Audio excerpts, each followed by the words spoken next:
Morning बच्चों, आज हम वर्कशीट 64 जो कि क्लास 9th के लिए है। बच्चों, आज हमें रिवीजन वर्क करना है जो कि आपके चैप्टर 1 फ्रांसीसी क्रांति से संबंधित है। आइए चलिए देखते हैं आज की वर्कशीट में हमें क्या क्या दिया हुआ है। बच्चों, आज की वर्कशीट में हमें 3 से 5 अंकों वाले प्रश्न उत्तर दिए गए हैं और बच्चों इन प्रश्नों की संख्या जो है 15 है और हमें इनकी जो क्वेश्चन आंसर है अपनी किताबों से और जो हमने नोट्स बनाए हैं वर्कशीट के उनसे ढूंढ ढूंढ कर लिखना है। आइए चलिए देखते हैं पहला प्रश्न, जैकोबिन क्लब के सदस्य कौन थे। तो बच्चों, जैकोबिन क्लब के सदस्य कौन थे। पहला है समाज का कम समृद्ध हिस्सा, इनके मेंबर्स थे दुकानदार और कारीगर, घड़ी साज और दिहाड़ी मजदूर आदि। ये सब क्या कौन थे, जैकोबिन क्लब के सदस्य थे। आइए चलिए देखते हैं दूसरा प्रश्न। प्रश्न 2, फ्रांसीसी क्रांति में योगदान देने वाले किन्हीं 2 दार्शनिकों के बारे में बताना है। बच्चों, तो हम इसमें 2 से अधिक दार्शनिकों के बारे में भी बता सकते हैं। जैसा कि बच्चों मैंने ये बताया गया है कि जो विभिन्न दार्शनिक थे, जॉन लॉक ने टू ट्रीटास एज ऑफ गवर्नमेंट लिखी थी। शासक के दैवीय निरंकुश अधिकारों की आलोचना की थी कि शासक जो उनके पास कोई दैवीय शक्ति नहीं होती। रूसो ने द सोशल कॉन्ट्रैक्ट लिखा था और उन्होंने जनता तथा उसके प्रतिनिधियों के बीच जो कॉन्ट्रैक्ट पर आधारित सरकार के निर्माण का आधार विचार दिया था। और जो मॉन्टेस्क्यू थे, उन्होंने the spirit of the laws लिखा था और वह 3 अंगों की सरकार की भी सत्ता के विभाजन में विश्वास करते थे। तो बच्चों, इस प्रकार आप जो है एक या एक से अधिक जो दार्शनिक है उनकी किताबों के बारे में लिख सकते हो, उनके जीवन के बारे में भी ढूंढकर लिख सकते हो। आइए चलिए देखते हैं प्रश्न 3, ओलंप दे गूंज कौन थी। तो बच्चों, इसमें जो हमें महिला क्रांतिकारी थी ओलंप दे गूंज, तो उनके बारे में बताना है। जैसा कि हमने वर्कशीट में 51 में पढ़ा था बच्चों कि ओलंप दे गूंज जो है एक राजनीतिक अधिकारों के लिए लड़ने वाली क्रांतिकारी महिला थी और इन्होंने पुरुष व नागरिक अधिकार घोषणा पत्र की तर्ज पर महिला एवं नागरिक अधिकार घोषणा पत्र तैयार किया था और उनके अधिकारों के लिए आवाज भी उठाई थी। आतंक के राज के दौरान सरकार ने महिला क्लबों को बंद करने और उनकी राजनीतिक पर प्रतिबंध लगाने का कानून बनाया था। तो बच्चों, नेशनल कन्वेंशन ने क्या किया था कि शासनकाल में ओलंप दे गूंज पर दोषद्रोह का जो मुकदमा कर दिया था और उनको फांसी दे दी गई थी। तो बच्चों, लेकिन उन्होंने महिलाओं के अधिकारों की बहुत लड़ाई की थी। तो ओलंप दे गूंज एक महिला क्रांतिकारियों में से प्रमुख महिला क्रांतिकारी थी। आइए चलिए देखते हैं प्रश्न 4। प्रश्न 4, रोबेस्पियर के शासनकाल को आतंक का राज क्यों कहा जाता है। बच्चों, मैक्समिलियन रोबेस्पियर जैकोबिन क्लब के जो है नेता थे और राजतंत्र के अंत के बाद उन्होंने 1793 से 1794 तक फ्रांसीसी गणतंत्र को राजा की सत्ता को हटा दिया था। लेकिन इनके काल को जो है आतंक का युग क्यों कहते हैं, इसके निम्नलिखित कारण थे। क्योंकि बच्चों, उन्होंने दंड और नियंत्रण की बहुत ही सख्त वाली नीति अपनाई थी। उसके हिसाब से गणतंत्र के जो भी शत्रु हैं उन सबको गिरफ्तार करके जेल में डालकर गिलोटिन पर चढ़ा देना चाहिए। बच्चों, गिलोटिन क्या थी, एक मशीन थी जिसमें उससे धड़ को सिर से अलग कर दिया जाता था बच्चों। और उन्हें क्या किया था, इसमें सम्राट और फ्रांस की महारानी को भी शामिल कर लिया था और उनकी सरकार ने बड़े कड़े नियम कानून बनाए थे। किसानों को अपना अनाज शहरों से बाहर ले जाकर सरकार द्वारा तय कीमत पर बेचने के लिए मजबूर किया कि सरकार जो कीमत तय करेगी किसान उसी पर अपनी फसल बेचेंगे। चर्चों को बंद कर दिया गया और उनके भवनों को बैरक या दफ्तर बना दिया गया था। तो रोबेस्पियर की जो सख्त नीतियां थी उससे क्या थे, उसके जो अपने समर्थक थे वो भी क्या करने लगे थे, त्राही घबरा गए थे। इसीलिए रोबेस्पियर के जो शासनकाल था उसे आतंक का युग भी कहा जाता है। आइए चलिए देखते हैं अगला प्रश्न। प्रश्न 5, फ्रांसीसी समाज में महिलाओं का जीवन कैसा था। तो बच्चों, हमें इसमें तीसरे स्टेज के जो अधिकांश महिलाएं थी उनका जीवन वो निर्वाह के लिए काम करती थी। वे सिलाई बुनाई कपड़ों की धुलाई करती थी, बाजार में फल फूल सब्जियां बेचती थी और कुछ महिलाएं तो जो बड़े अच्छे घरों में क्या करती थी, काम करती थी, घरेलू काम। उनको बेटा ट्रेनिंग क्या कोई अच्छा कोर्स का कभी मौका नहीं मिला। केवल कुलीन जो लड़कियां थी, कुलीन घरों की लड़कियां थी, वो अच्छे स्कूलों में पढ़ पाती थी। कामकाजी महिलाओं को अपने परिवार का पालन पोषण भी करना पड़ता था। उन्हें परिवार के सभी कार्य करने पड़ते थे और उनकी मजदूरी जो होती थी, वेतन जो होता था वो पुरुषों की तुलना में कम होता था और अपने हितों की आवाज़ उठाने का भी उन्हें मौका कभी नहीं मिला बच्चों।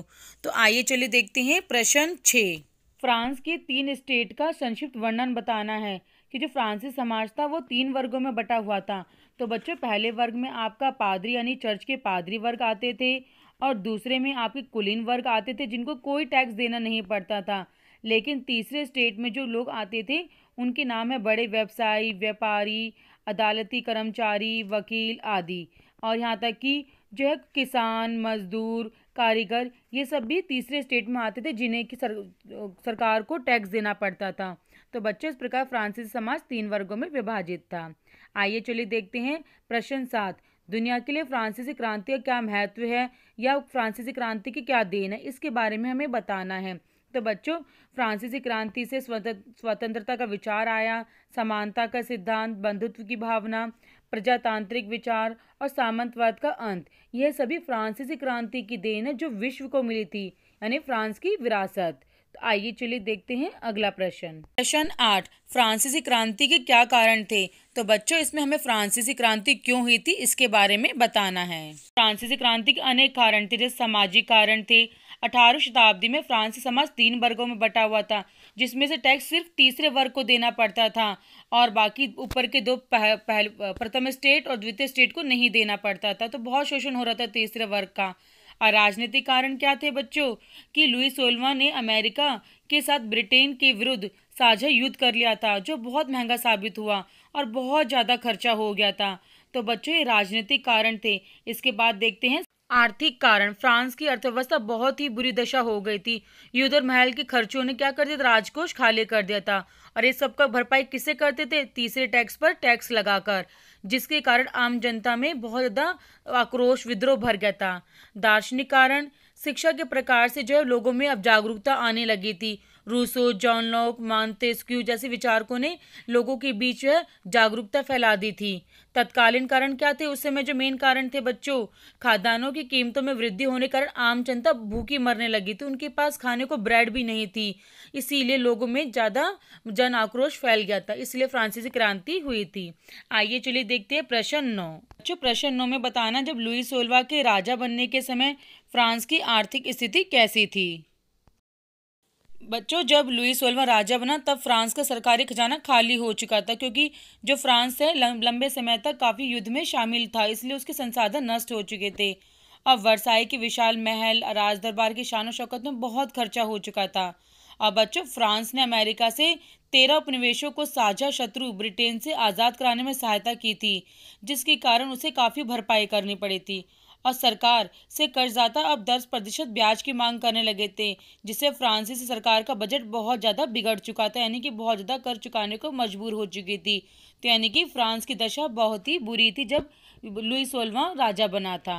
आइए चलिए देखते हैं प्रश्न 10। फ्रांस में डायरेक्टरी का शासन व्यवस्था क्या थी, हमें उसके बारे में बताना कि डायरेक्टरी क्या थी। बच्चों, जब जैकोबिन क्लब का जो नेता था रॉबेस्पियर, उसका शासन जब खत्म हो गया था, आतंक का युग, तब जो फ्रांस का शासन जो है मध्यम वर्ग के संपन्न लोगों के पास आ गया था, जिसे डायरेक्टरी का शासन व्यवस्था भी कहते हैं। और इन संपन्न लोगों ने क्या करा, 5 सदस्यों की एक कार्यपालिका बनाए, जिसे डायरेक्टरी को नियुक्त किया गया, जो फ्रांस का शासन व्यवस्था देखती थी। लेकिन उनके बीच भी टकराव हमेशा होता रहता था। और डायरेक्टरी के शासन व्यवस्था खत्म होने के बाद किसका शासन आया, नेपोलियन का शासन आया। तो बच्चों, इस प्रकार रॉबेस्पियर के बाद आने वाली शासन व्यवस्था डायरेक्टरी का शासन था, जो कि मध्यम वर्ग के संपन्न लोगों के पास थी। आइए चलिए देखते हैं अगला प्रश्न। प्रश्न 11, सौकुलात कौन थे।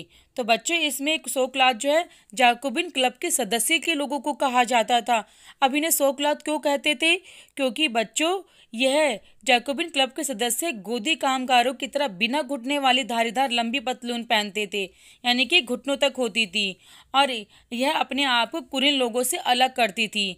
और उनकी सत्ता और संपत्ति के ऐलान का उनका तरीका था कि ये बिल्कुल उनसे अलग करने वाले, यानी कि अलग से एक दल दिखता था। तो इसी बिना घुटने वाली पोशाक पहनने के कारण उनको क्या कहते थे, सौकुलात कहते थे, क्योंकि संपन्न लोगों से बिल्कुल अलग लोगों की अलग ड्रेस हुआ करती थी उस समय की। आइए चलिए देखते हैं प्रश्न 11। जो प्रश्न 12 में बताना है कि राजतंत्र और गणतंत्र सरकार में प्रमुख अंतर क्या है। बच्चों, ये प्रश्न हम बचपन से ही पढ़ते आ रहे हैं, 6ठी क्लास से। तो बच्चों, राजतंत्र क्या होता है, राजतंत्र एक ऐसी व्यवस्था है जिसमें राजा का शासन होता है और वो निरंकुश शासन करता है, अपनी मर्जी चलाता है। लेकिन लोकतंत्र क्या होता है, यह सरकार समय समय पर बदलती रहती है, जबकि राजा का शासन तो बदलता नहीं, कि राजा का बेटा ही राजा बनता है। लेकिन लोकतंत्र में क्या होता है, इसमें सरकार लोगों द्वारा चुने गए जो प्रतिनिधि होते हैं वो देश का शासन व्यवस्था को चलाते हैं। जैसे कि भारत देश में आजकल होता है ना कि हम लोग जिसको वोट देते हैं वही नेता हमारा सरकार चलाता है, तो ये है लोकतंत्र। लेकिन राजतंत्र में राजा शासन चलाते हैं और राजा अपनी मर्जी से किसी को पनिशमेंट दे सकता है और राजा का बेटा ही राजा बनता है, इसे बदला नहीं जा सकता। लेकिन लोकतंत्र में सरकार को बदला जा सकता है। आइए चलिए देखते हैं अगला प्रश्न। प्रश्न 13, 18वीं सदी में फ्रांस में दास प्रथा की स्थिति को बताना है और यह भी बताना है कि दास प्रथा का अंत कैसे हुआ। आए बच्चों, जो फ्रांस में दास प्रथा होती थी वो त्रिकोणीय प्रकार की दास व्यवस्था थी, जो कि तीन महाद्वीपों के बीच में होती थी, यूरोप, अफ्रीका और अमेरिका के बीच में होती थी। इसमें अफ्रीका के दासों को जो है यूरोप और अमेरिका जैसे देशों में ले जाया जाता था। वह स्थानीय सरदार जो थे वो दास खरीदते थे और दासों को दाग कर यानी कि उन पे एक निशान बनाया जाता था, हथकड़ियाँ डाल दी जाती थी और कई लंबी समुद्री यात्राओं में उनको साथ ले जाया जाता था ताकि वो अपने मालिक की सेवा कर सके और यहाँ तक कि उन्हें बगान मालिकों को भी बेच दिया जाता था। दास श्रम के बल पर यूरोपीय बाजारों में चीनी, कॉफ़ी और नील की बढ़ती मांग को पूरा करना संभव हुआ। तो बच्चों, उस समय में दासों की जो हालत थी बहुत ही ज़्यादा खराब थी। ज़्यादातर इसमें अफ्रीका महाद्वीप के लोग दास बनते थे। 18वीं और इनका अंत कैसे हुआ? 18वीं शताब्दी में फ्रांस में दास प्रथा की ज़्यादा निंदा नहीं हुई। नेशनल असेंबली में लंबी बहस हुई व्यक्ति के मूलभूत आधार पे, लेकिन जब कोई कानून नहीं बना तब नेपोलियन ने इसको दोबारा शुरू कर दिया गया था। तो बच्चों, इस प्रकार दास प्रथा बहुत देर बाद खत्म हुई। आइए चलिए देखते हैं प्रश्न 14। लुई 16वां के अंत के बाद फ्रांस का एक संवैधानिक राजतंत्र कब बना और एक किस प्रकार का संविधान था? बच्चों, इसकी विशेषता हमें बतानी है। तो बच्चों, लुई 16वां के बाद जो राजतंत्र बना वो 1791 में बना था। इसने फ्रांस को संवैधानिक राजतंत्र घोषित कर दिया था। राजा की शक्ति को कार्यपालिका, विधायिका और न्यायपालिका के बीच बांट दिया। अब जो केवल वे पुरुष जिनकी आयु 25 वर्ष से अधिक थी वो एक कामगार के 3 दिनों की मजदूरी के बराबर कर चुकाते थे, उनका कर भी कम कर दिया और उनको अब क्या कर दिया, वोट डालने का अधिकार दिया गया। और बच्चों, इसमें जनता को कई अधिकार दिए गए। तो बच्चों, इस प्रकार जो है चुनाव करने वाला असेंबली के सदस्य बनने के लिए व्यक्ति को टैक्स पे करना पड़ता था और जो जो टैक्स पे करता था वो असेंबली का मेंबर भी था और उसी को वोट देने का अधिकार भी था। तो बच्चों, इस प्रकार 1791 का संविधान बिल्कुल अलग था। आइए चलिए देखते हैं अगला प्रश्न। प्रश्न 15, फ्रांस की राजनीति में नेपोलियन बोनापार्ट की भूमिका के बारे में बताना है बच्चों कि नेपोलियन बोनापार्ट कौन था, उसने फ्रांस की राजनीति में उसका कैसे आगमन हुआ। तो बच्चों, डायरेक्टरी का शासन व्यवस्था खत्म करके कौन शासन राजा बना फ्रांस का? नेपोलियन।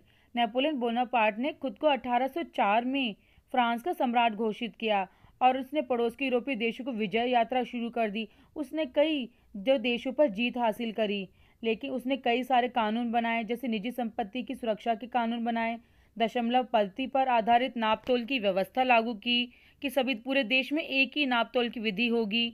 शुरू में बहुत सारे लोगों को नेपोलियन मुक्तिदाता लगा, लेकिन उसने जनता को स्वतंत्रता दिलाने की उम्मीद थी, पर जल्द ही उसने सेनाओं को लोग हवाले हमलावर मानने लगे। तो यानी कि अब जब बाद में क्या हुआ, धीरे धीरे लोग नेपोलियन को भी बुरा मानने लगे। और बच्चे, जब उसने वाटरलू का युद्ध लड़ा तो उसको बंदी बना लिया गया और उसको मृत्युदंड दे दिया गया।